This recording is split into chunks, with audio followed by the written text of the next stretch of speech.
Hello दोस्तों, पवन teaching centre में आपका स्वागत है। पेन पेपर हाथ में है और 10वां के हिस्ट्री की बुक साथ में है, तो बने रहे पवन टीचिंग सेंटर के साथ, पढ़ते रहें, यूँ आगे बढ़ते रहें। आज हम लोग करने जा रहे हैं पार्ट 4 किसका, हिस्ट्री के चैप्टर 6 का पार्ट 4। तो चलते हैं, उसमें पढ़ने जा रहे हैं क्या चीज़, औपनिवेशिक भारतीय शहर बम्बई। कौन बई बम्बई, कौन हर शहर, कौन तिये भारतीय, कौन बेसिक उपनिवेशिक। तो उपनिवेशिक भारतीय शहर बम्बई। करा पश्चिमी, कौन चमे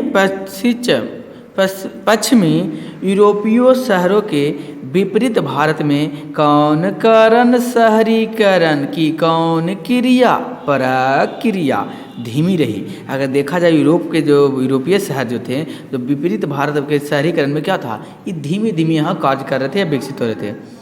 20वीं शताब्दी के शुरुआत में केवल 11% लोग शहरों में रहते थे।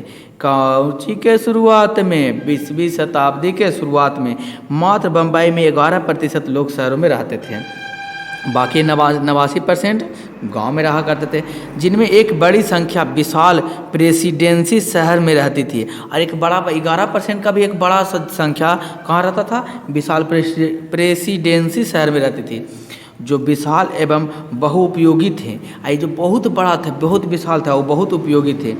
इन शहरों में बड़े बंदरगाह, कौन बंदरगाह, बड़े बंदरगाह, वेयर हाउस, कौन हाउस, वेयर हाउस, सेना की छावनी, शैक्षिक संस्थाएं, शैक्षिक मतलब पढ़ने वाला है, कॉलेज, स्कूल, संग्रहालय एवं पुस्तकालय थे। और ये जो बहुत बड़ी उद्देश्य विशाल जो था प्रेजेंटी शहर था, इसमें कुछ रहते थे, बंदरगाह थे, बंदरगाह, वेयर हाउस जहाँ लोग रहते थे, बड़े बड़े अधिकारी, सेना की छावनी जो सेना रहते, जहाँ पर सेना का ठहराव हुआ करता था, सेना रहते थे, सैनिक संस्थाएं को, कॉलेज, स्कूल था, यूनिवर्सिटी था, सैनिक संस्थाएं, संग्रहालय जहाँ पर बहुत सारे पुरातत्व चीज़ को संभाल कर रखा गया था, और पुस्तकालय स्थित था। तो कहाँ, प्रेजेंटी शहर में।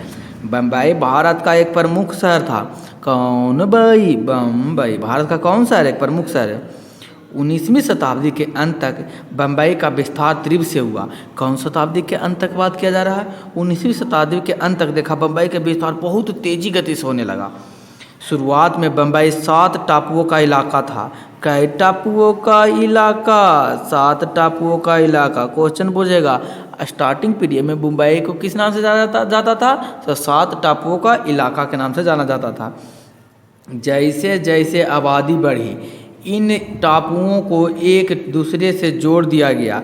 और जैसे जैसे आबादी बढ़ा, तो मान लीजिए ऐसे ऐसे छोटे छोटे 7 आबादी था, 7 गो था टापू, तो धीरे धीरे भरते भरते मिट्टी भराते पूरा कर दिया, ये पूरा एक हो गया। इस तरीक़े से कह सकते हैं, जैसे जैसे आबादी बढ़ती गई जोड़ दिया गया ताकि ज़्यादा जगह पैदा की जा सके, और इस तरह एक विशाल शहर अस्तित्व में आया। यही कारण हुआ कि धीरे धीरे कौन शहर के सामने आया, जोड़ते जोड़ते कितना बड़ा शहर आ गया कि आज अगर देखा जाए, वर्तमान समय में देखा जाए, तो जो मुंबई है, बम्बई जो अब मुंबई कहलाता है, ये मुंबई बहुत बड़ा शहर हो गया। बम्बई औपनिवेशिक, कौन उपनिवेशिक, बम्बई औपनिवेशिक भारत की वाणिज्यीकरण, कौन कारण, वाणिज्यीकरण राजधानी थी। बम्बई उपनिवेशक देखा, जो भारत के वाणिज्यीकरण क्या थी, राजधानी थी। एक प्रमुख बंदरगाह, कौन बंदरगाह, एक प्रमुख बंदरगाह होने के नाते यहाँ अंतर्राष्ट्रीय व्यापार का केंद्र था। अगर देखा जाए तो एक प्रमुख बंदरगाह था, इसके नाते यहाँ अंतर्राष्ट्रीय व्यापार का केंद्र था, जहाँ से कपास और अफीम जैसे कच्चे माल बड़ी तादाद में रवाना किए जाते थे। और यहाँ से कपास और अफीम बहुत अधिक मात्रा में यहाँ से ले जाया जाता था। इस व्यापार के कारण न सिर्फ व्यापारी और महाजन बल्कि कारीगर एवं दुकानदार भी बम्बई में बसे। यही कारण से कपास और अफीम के कच्चे माल से विस्तृत होने लगा, जिसके कारण क्या होने लगा, यहाँ पर लोग बसने लगे, दुकानदार भी बसने लगे। कपड़े मिल खुलने पर और अधिक संख्या में लोग इस शहर की ओर उन्मुख किए। यानी कि जब कपास था, कपास से कपड़ा बनता था, कपड़ा बनाने के लिए कपड़ा मिल की आवश्यकता था। जैसे ही कपड़ा मिल खुलना, जिससे और लोग यहाँ पर आने के लिए, बढ़ने के लिए व्याकुल हो गए। अगर देखा जाए, चित्र आपको दिख रहा होगा कितने बड़े बड़े बिल्डिंगें बन गए। 1930 में बम्बई का मानचित्र, जिसमें 7 टापुओं और विकसित की गई ज़मीनों को देखा जा सकता है। इस तरीके का छोटे छोटे टापू थे और धीरे धीरे विकसित करके बहुत बड़ा रूप में सामने ले लिया। 1854 में से पहले कपड़ा मिल स्थापित हुआ था। देखा जाए तो 1854 में सबसे पहले कौन मिल, कपड़ा मिल कब स्थापित हुआ? 1854 में। तो कौन देने योग्य बात, ध्यान देने योग्य बात। और 1921 ईस्वी तक वहाँ 85 कपड़े खोले गए। और 21 ईस्वी तक देखा जाए, 1921 तक देखा जाए ना, तो 85 कपड़े मिल खोले जा चुके थे, जिनमें लगभग 1,46,000 मजदूर काम कर रहे थे। यहाँ 85 कपड़ा मिल जो खुला था, उसमें 1,86,000 यानी लगभग 1.5 लाख लोग काम कर रहे थे 85 कपड़े के मिल में। 1931 तक लगभग 1/4 की ही बम्बई के निवासी थे। कब की बात कर रहा है? 1981 की बात कर रहा है। लगभग 1/4 ही बम्बई के निवासी थे। बाकी निवासी बाहर से आकर बसे थे। कौन निवासी? बाकी निवासी कहाँ से आकर बसे थे? बाहर से आकर बसे थे। लंदन की तरह बम्बई भी धनी आबादी वाला शहर था। किसकी तरह? लंदन की तरह। देखा जाए, लंदन उसी समय जिस प्रकार से लंदन घनी आबादी की शहर था, उसी प्रकार बम्बई भी घनी आबादी की शहर हो चुका था। 1840 में लंदन का क्षेत्रफल प्रति व्यक्ति 155 वर्ग गज था। अगर देखा जाए, एक व्यक्ति 155 गज में ही पूरा जीवन को अपना व्यतीत कर रहा था। अगर देखा जाए कहाँ, 1880 में लंदन का क्षेत्रफल देखा जाए तो। जबकि बम्बई का प्रति व्यक्ति क्षेत्रफल 9.5 वर्ग था और यहाँ पर 155 वर्ग था। और यहाँ पर मात्र प्रति व्यक्ति 9.5, यानी कि कहने का मतलब लंदन से भी ज़्यादा बम्बई में लोग रहने लगे। 1854 बहुत सारी कौची होता प्रति व्यक्ति गज जो नहीं समझ में आता हमको। जब बताया हम कि मान लीजिए ये 5 गज का ज़मीन है। कई गज का ज़मीन है? 5 गज का ज़मीन है। इसमें लोग 5 लोग रहते हैं। कई लोग रहते हैं? 5 लोग कर रहते हैं। तो इसका मतलब देखा जाए, इसकी जनसंख्या 5 है, यानी कि हर एक व्यक्ति पर कितना गज पड़ा? 1 गज पड़ा। यानी प्रत्येक व्यक्ति 1 गज में प्रत्येक व्यक्ति अपना जीवन व्यतीत कर रहे थे। इस तरीके से अगर देखा जाए तो ये होता प्रति व्यक्ति क्षेत्रफल गज में। 1872 में लंदन में प्रति मकान में औसतन 8 व्यक्ति रहते थे। कई व्यक्ति? 8 व्यक्ति। कब की बात है? 1872 में लंदन में प्रति व्यक्ति मकान में 8 व्यक्ति रहते थे। जबकि बम्बई में प्रति मकान में 20 व्यक्ति रहते थे। बम्बई में एक मकान में कई व्यक्ति रहते थे? 20 व्यक्ति रहते थे। और यहाँ लंदन में मात्र 8 व्यक्ति रहते थे। कहाँ जनसंख्या बढ़ गया? बम्बई में जनसंख्या इसका बढ़ते चला गया धीरे धीरे। अब देखा जाए तो कह रहा है बम्बई का विकास सुनियोजित रूप से नहीं हो सका। बम्बई का जो विकास हुआ, जिस तरीके से लंदन का तो विकास हो भी किया था, लेकिन वहाँ के बाद में ग्रीन बगीचा करके खोला गया। और नीचे बताइए कि सबसे पहले लंदन में सुयोजित तरीके से जो मकान बने, घर बने, उसका क्या नाम था और किसके द्वारा बनाया गया था? नीचे कमेंट बॉक्स में लिखे, हमें जरूर बताएं। कह रहा बम्बई भी विकसित सुयोजित तरीका से नहीं था यहाँ, लेकिन इसको यहाँ संयोजित तरीका से विकसित नहीं किया गया, बल्कि 1800 के आसपास बम्बई फोर्ट एरिया शहर का केंद्र था। कौन एरिया? फोर्ट एरिया किसका केंद्र था? शहर का केंद्र था। और 2 हिस्से में बटा हुआ था। कई हिस्से में बटा हुआ था? 2 हिस्से में बटा हुआ था। एक हिस्से में नेटिव रहते थे और दूसरे हिस्से में यूरोपियन या गोरे रहते थे। एक हिस्से में नेटिव लोग रहते थे, काले उले जो इंडियन के रहे उसे नेटिव कहा जाता था, और दूसरे हिस्से में क्या रहते? गोरे, यूरोपियन, यानी कि कहने का मतलब गोरे लोग रहा करते थे। कोट आबादियों के उत्तर में एक यूरोपियन उपनगर और औद्योगिक पट्टी भी विकसित होने लगी थी। अगर कोट आबादी देखा जाए तो कोट के पीछे जो था एक अलग था, वहाँ पर क्या होने लगा था? उपनिवेशवादियों का आबादी बढ़ते ही जा रहा था। दक्षिण में इसी तरह की उपनगरीय आबादी और एक छावनी थी। अगर देखा जाए, कौन किया जाए, देखा जाए तो उपनगरीय आबादियों में एक छावनी थी। यह नस्ल विभाजन अन्य प्रेसिडेंसी शहरों में भी रही। और यही देखा जाए, यह नस्ल जो था जो कोची में अन्य और प्रेसिडेंसी शहर में रह गया। शहर के अनियोजित विस्तार के कारण 1850 तक शहर में आवास और जलापूर्ति की समस्या बढ़ चुकी थी। कौन समस्या कौची हो चुकी थी? बढ़ चुकी थी। कपड़े मिल के चलने से अधिक लोग बम्बई आकर बसने लगे, जिससे बम्बई के आवासीय इलाकों पर दबाव बढ़ गया। अगर देखा जाए तो कपड़े मिल के चलते से अधिक लोग बम्बई आकर बसने लगे, जिससे बम्बई आवासीय इलाकों से दबाव से क्या धीरे धीरे बढ़ता चला गया, जिससे बम्बई की 70% लोग धनी आबादी थी। कै प्रतिशत लोग? 70% लोग। कौन आबादी थी? धनी आबादी थी। बारले चालों में रहते थे और आबादी कुछ भी रहते चाल में रहते थे। बम्बई में क्या होता? चाल। अब बहुत सारे मिथुन के हो गया या बब्जर के हो गया, बहुत सारे मूवी देखेंगे, उसमें चाल होता था। चाल कहते हैं एक बड़ा सा इस तरीक़ा से मकान होता था। हम बताने का प्रयास करते हैं। आप इस तरीक़ा से रहता था, एक बीच में आंगन रहता था जगह, ये पूरे चारों तरफ क्या बिल्डिंग इस तरीक़ा से बना हुआ रहता था। इसी बिल्डिंग में इधर मेन गेट रहता था, ये चाल होता था। आप देखे होंगे चाल में हेरा फेरी भी देखें। हेरा फेरी भी कहाँ रहता है? अक्षय कुमार, परेश रावल और सुनील शेट्टी कहाँ रहता है? चाल में ही रहता था, एक रूम में देखते होंगे अगल बगल में। और उस तरीक़ा से चाल में क्या किया था, बम्बई में लोग चाल में रहने लगे। बम्बई की चाल बहुमंजिली इमारत होती थी। कह आपको बोले थे चारों तरफ बिल्डिंग रहता था, बहुत बहुमंजिली इमारत होती थी।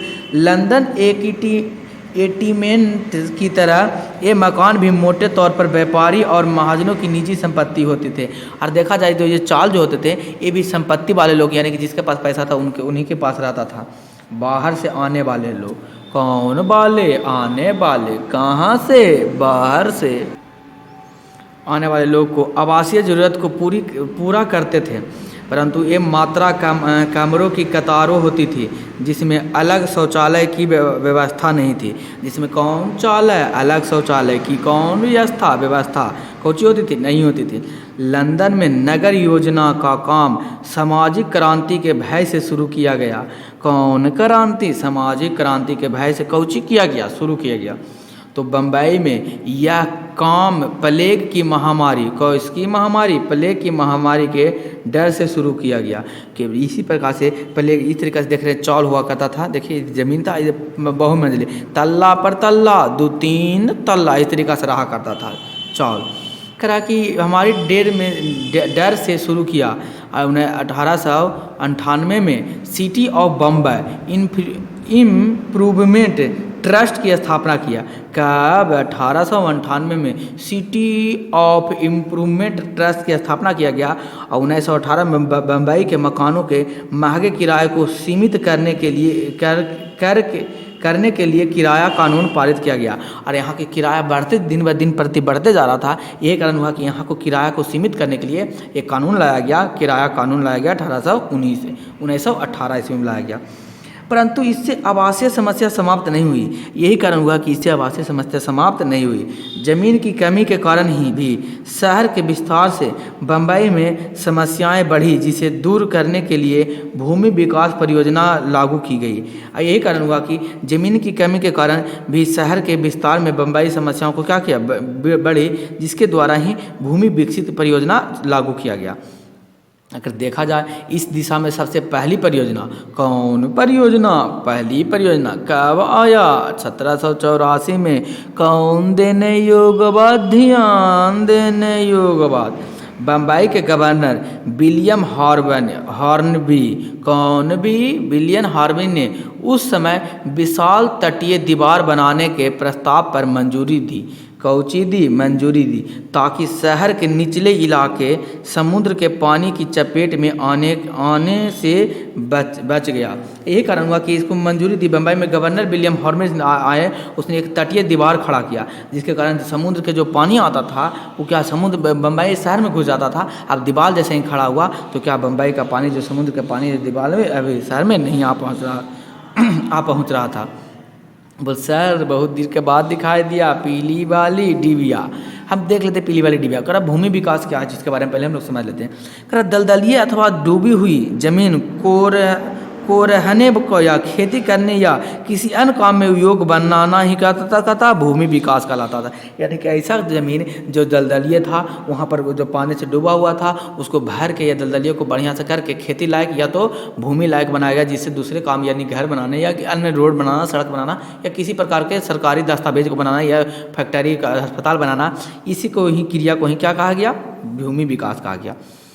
19वीं शताब्दी के मध्य में, कौन शताब्दी? 19वीं शताब्दी के मध्य तक व्यावसायिक उद्देश्यों के लिए और अधिक ज़मीन की ज़रूरत महसूस हुई। अगर देखा जाए तो 19वीं शताब्दी तक मध्य तक में व्यवसायिक उद्देश्यों के लिए देखा गया तो ज़मीन की ज़रूरत महसूस हुई। अब बहुत सारे उद्देश्य के लिए ज़मीन की आवश्यकता पड़ी, जो सरकार और निजी कंपनियों द्वारा नई योजनाएं बनाई गई। ये कारण ज़मीन की ज़्यादा ज़रूरत पड़ा था, या तो सरकार के द्वारा भी पड़ा, निजी कंपनियों के द्वारा, फैक्ट्रियों को, बड़े बड़े फैक्ट्रियों की कंपनियों को भी बहुत सारी ज़मीन के काम करने के लिए ज़मीन की आवश्यकता चाहिए। 1864 में मालाबार हिल से कोलवा के आखिरी छोर तक के पश्चिमी तट को विकसित करने का ठेका बैंक बेरिक्लेमेशन कंपनी को मिला। कौन लेसन कंपनी को मिला? बेरिक्लेमेशन कंपनी को मिला। 20वीं शताब्दी के आने तक जिस प्रकार आबादी तेजी से बढ़ी, अधिक से अधिक ज़मीन को घेर लिया गया और समुद्री ज़मीन को विकसित किया जाने लगा। यही कारण हुआ कि अधिक जितना ज़मीन हुआ घेरा जाने लगा। समुद्र के जीवन यानी कि समुद्र में पत्थर ईंटें तोड़ के, पहाड़ तोड़ को डाल के और समुद्री ज़मीन भी बनाने का प्रयास किया गया। एक सफल भूमि विकास परियोजना बम्बई पोर्ट ट्रस्ट के अंतर्गत शुरू की गई। कौन ट्रस्ट? बम्बई पोर्ट ट्रस्ट को कहा गया सफल भूमि का सफल परियोजना कौन ट्रस्ट के द्वारा हुआ? तो बम्बई पोर्ट ट्रस्ट के द्वारा किया गया था। कौन देने योग्य बात? ध्यान देने योग्य बात। 1914 से ट्रस्ट में 1914 से 1918 के बीच एक सूखी गोदी का निर्माण किया। कौन गोदी? सूखी गोदी का निर्माण किया और इसकी खुदाई से जो मिट्टी निकली, कौन टी निकली? मिट्टी निकली। किसकी खुदाई से? 1914 से 1918 के खुदाई से निकली। उसका इस्तेमाल करके 22 एकड़ का बालार्ड एस्टेट बना डाला। कौन एस्टेट बना डाला? 22 एकड़ का बालार्ड एस्टेट बना दिया। इसके बाद मशहूर मरीन ड्राइव बनाया गया। कौन ड्राइव? Marine drive. देख रहे हैं समुद्र है, समुद्र के किनारे रोड है, यहाँ पर क्या आने जाने का पैदल रास्ता है, इस तरीका देख सकते हैं। इसी को कहा गया मरीन ड्राइव। मुंबई में आप गूगल पर भी सर्च करके देख लीजिएगा मरीन ड्राइव। इसके बाद मशहूर मरीन ड्राइव बनाया गया। बम्बई में आने वाले अप्रवासी और अन्य उनके दैनिक जीवन व कठिनाई जिसका सामना आप आदमी को करना पड़ा और यही कारणों का इसके सामना बहुत सारे आदमियों को करना पड़ा। निष्कर्षतः शहर के अंतर विरोध के बावजूद शहर ऐसे लोगों को हमेशा आकर्षित करता है। उन्होंने कहा कि शहर ऐसे लोगों को हमेशा आकर्षित करता है जो स्वतंत्र और नए अवसर की तलाश करते हैं। शहर उसी के लिए बहुत अच्छी तरीक़ा से, सुयोजित तरीक़ा से जो नए अवसर तलाश करें या नए अवसर के साथ साथ स्वतंत्रता प्राप्ति कर रहे हैं, जिससे इन शहरों को सामाजिक और आर्थिक गतिशील मिलती है। यही कारण हुआ जो इन शहरों को कौन गतिशील, सामाजिक और आर्थिक गतिशील क्या होता है? मिलता है। अगर देखा जाए सिंगापुर शहर का विकास, आप देख रहे होंगे पिक्चर में, देखिए सिंगापुर कितने लाइट एकदम, कितने बड़े बड़े बिल्डिंग है और कितने बल्ब जल रहा होगा, इतना विकसित शहर है। करा कि एशियाई देशों के सभी शहर अनियोजित और बेतरकीब ढंग से विकसित नहीं हुए हैं। ऐसा जरूरी नहीं कि एशिया के जितने भी शहर बने हैं जो अनियमित तरीके से बेतरीब से यानी बेढब तरीक़ा से विकसित हुआ है। कई शहर योजनाबद्ध रूप से तैयार किए गए हैं और कई शहर को एकदम जानबूझ के तैयार किया। जैसे बिहार शरीफ शहर है, पटना शहर, योजनाबद्ध तरीका से नहीं है, ये अपने घर बनाते गया, विकसित होते चल गया। लेकिन और बहुत सारे शहर को योजनाबद्ध तरीके से विकसित किया गया। कुआन एब का सिंगापुर एक प्रमुख उदाहरण है। इसका उदाहरण है कुआन एब कहाँ स्थित है? सिंगापुर में। एक प्रमुख उदाहरण है कि सुनियोजित तरीके का ये क्या चीज़ है? एक शहर विकसित किया गया। आज का सिंगापुर एक सुनियोजित शहर है। आज का सिंगापुर जो देखा जाए ना तो एक सुनियोजित शहर है जो विश्व भर में नगर विकास के आदर्श को प्रस्तुत करता है और जो विश्व भर में नगर या विकास के आयोजित को क्या करता है? प्रस्तुत करता है। 1965 तक सिंगापुर, कानपुर, सिंगापुर एक महत्वपूर्ण बंदरगाह तो था। 1965 तक देखा जाए तो सिंगापुर एक महत्वपूर्ण बंदरगाह था, लेकिन वह बाकी एशियाई शहरों जैसा ही था। और देखा जाए तो बाकी जितने भी एशियाई शहर था उसी तरीक़ा से ये भी था। इस शहर का निर्माण तो सोवियत बस्तियों के हिसाब से ही बसाया गया था। तो इसी हिसाब से क्या किया गया, इसी तरह शहर का निर्माण से सोवियत बस्तियों के हिसाब से क्या किया गया, बसाया गया। सिंगापुर पर उस समय सोवियतों के ही शासन था। और सिंगापुर पर उस समय किसका शासन था, सोवियतों का शासन था। शहर की ज़्यादातर आबादी भीड़ भरी गंदे मकानों और गंदगी में जीते थे। और देखा जाए शहर की आधा से ज़्यादा आबादी गंदे मकानों में या गंदगी में क्या करते रहा करते थे, बसा करते थे।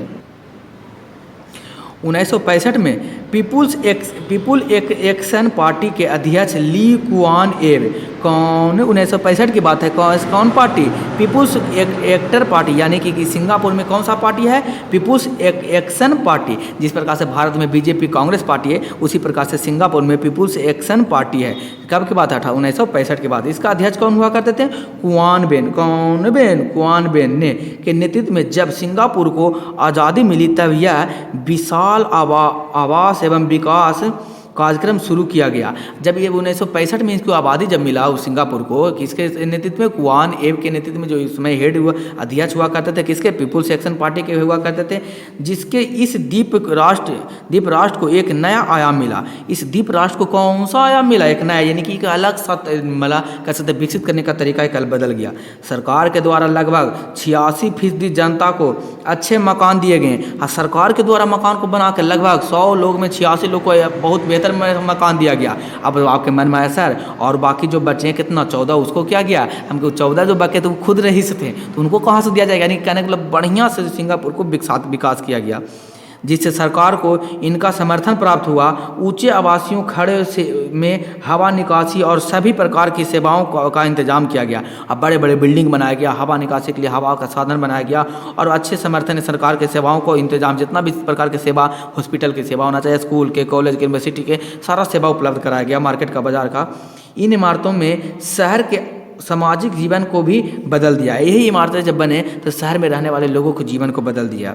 बाहरी गलियारों के कारण अपराध कम हुए। अब बाहरी गलियारें थे, इसमें बड़े एक ही ज़्यादा लोग रहते थे, तो चोरी सब एक दूसरे से मिलजुल कर रहा करते थे। कहा कि एक ही बिल्डिंग में बहुत सारे लोग रहा करते थे। तो यहाँ तो है कि एक गाँव में 2 गाँव में रहता था, एक पहला गाँव दूसरा गाँव से चल रहा, लड़ाई झगड़ा चल रहा, लेकिन वहाँ एक ही बिल्डिंग में रहेगा तो सुसंयोजित तरीका से रहिएगा, और क्या इस चीज़ से अपराध भी कमी होगा, क्योंकि सब लोग किसी न किसी को जानते या एक दूसरे को जानते पहचानते होंगे किसी न किसी माध्यम से।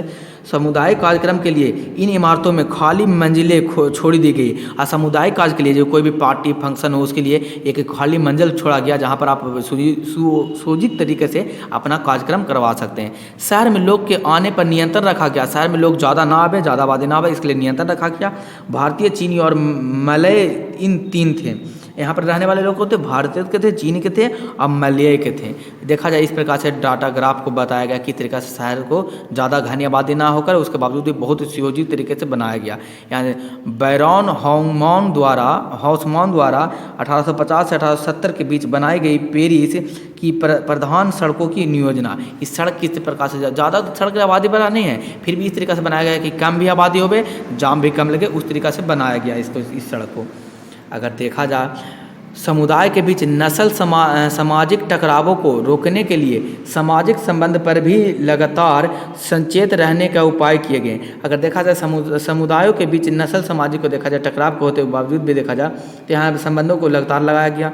अखबार, पत्रिका और अन्य प्रकार के संचार साधनों पर कड़े नियंत्रण रखे गए। और अगर देखा जाए अखबार, पत्रिका और अन्य प्रकार के संचारों को देखा जाए तो इस पर कड़े नियंत्रण रखा गया। अगर देखा जाए हालांकि सिंगापुर के नागरिकों को भौतिक सुविधा से संपन्न मिली, लेकिन यह मान्यता भी था कि इस शहर में जीवंत चुनौतीपूर्ण राजनीतिक संस्कृति की कमी थी। अगर यहाँ पर सारा सुविधा तो मिल गया जनता को रहने के लिए, लेकिन यहाँ पर देखा जाए तो यहाँ के लोगों को रहने के लिए चुनौतियों से कम नहीं था। राजनीतिक जीवन बढ़िया नहीं था।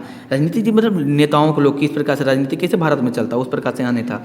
जिस प्रकार से बेरॉस हॉसमॉन ने पेरिस के पुनर्निर्माण का काम किया, वह शहरीकरण की दिशा में एक महत्वपूर्ण उदाहरण प्रस्तुत करता है।